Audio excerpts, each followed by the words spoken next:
Reliance Industries Limited becomes first Indian company to cross $200 billion in market valuation. Reliance crosses $200 billion in market valuation, becoming the first Indian company to do so. Shares of the company were up by 6.2% in midday trading in Mumbai on Thursday after hitting a record high. Mukesh Ambani is now turning to retail after a successful run in the telecom sector. According to sources, Reliance Industries Limited is offering to sell roughly $20 billion stake in its retail arm to Amazon. It is believed that Reliance is shifting focus from brick and mortar retail to e-commerce, keeping in mind the shift in behavioral patterns of consumers owing to COVID-19 pandemic.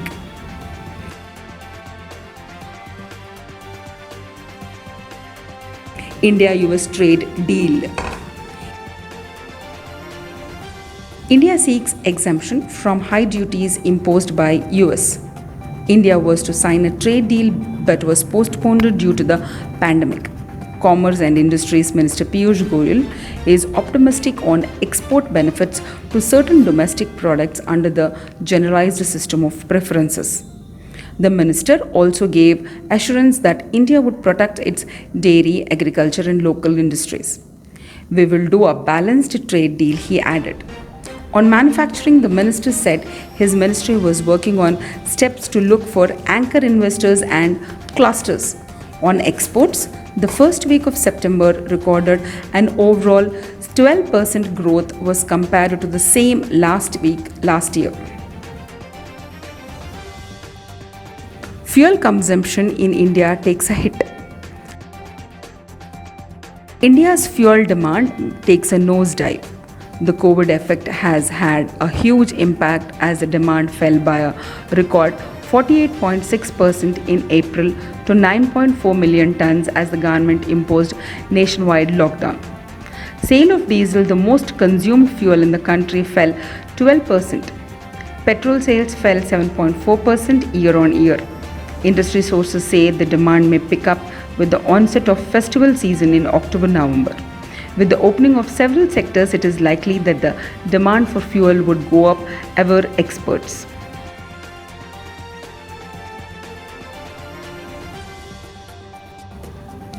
India's growing economic reliance on China may be tough to break. India-China trade still going strong. The India-China border conflict has failed to dent bilateral trade so far, with New Delhi having witnessed an impressive 23.7% year-on-year surge in exports to the neighbor to $1.74 billion in July. The deadly clash in the Galwan Valley took place on June 15th. In contrast, India's overall merchandise exports declined by 9.9% in July, reflecting the damage caused by the COVID-19 pandemic. India to launch 11th city gas licensing round soon. India is planning to help extend coverage of environment-friendly fuel to about 500 cities. The 11th bid round is being planned around a new pipeline being constructed from Angul in Odisha to Mumbai in Maharashtra to ferry natural gas between the east and the west coast. The 11th gas distribution authorization round will be launched very soon. The PNGRB is preparing for it, he said at a virtual event organized to commission 56 CNG stations in 13 states and 1 union territory.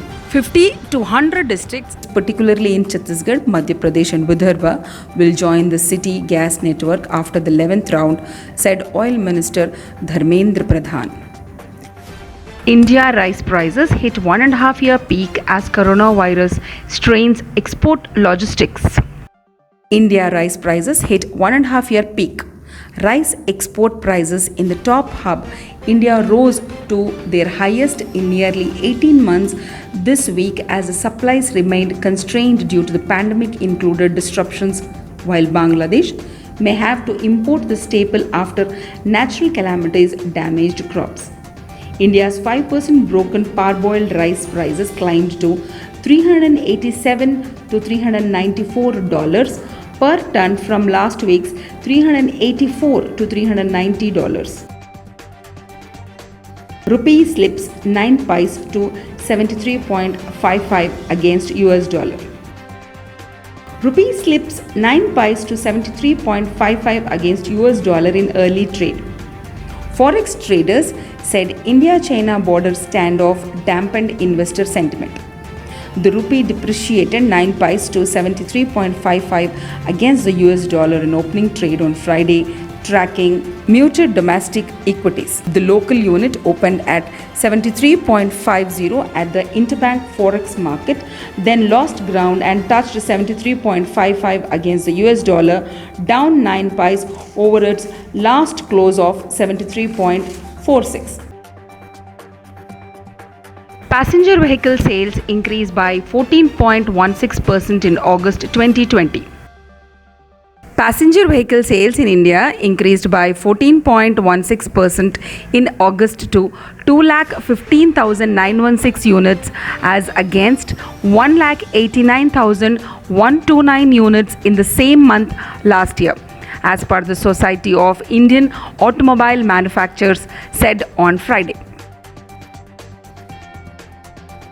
Telangana's IT exports grows 18% at the rupees 1.28 lakh crore in financial year 2020. Closer home, Telangana is pinning hopes on software exports to boost the economy. Software exports grew by 17.93% from Telangana in the year 2019 to 2020. Sources in the government say that Hyderabad has done much better than the other states in commercial space absorption. Hyderabad Metro services resume with COVID protective measures after 5 months. Hyderabad Metro Rail resumes services, and in the first 3 days, close to 70,000 passengers made use of Metro Rail.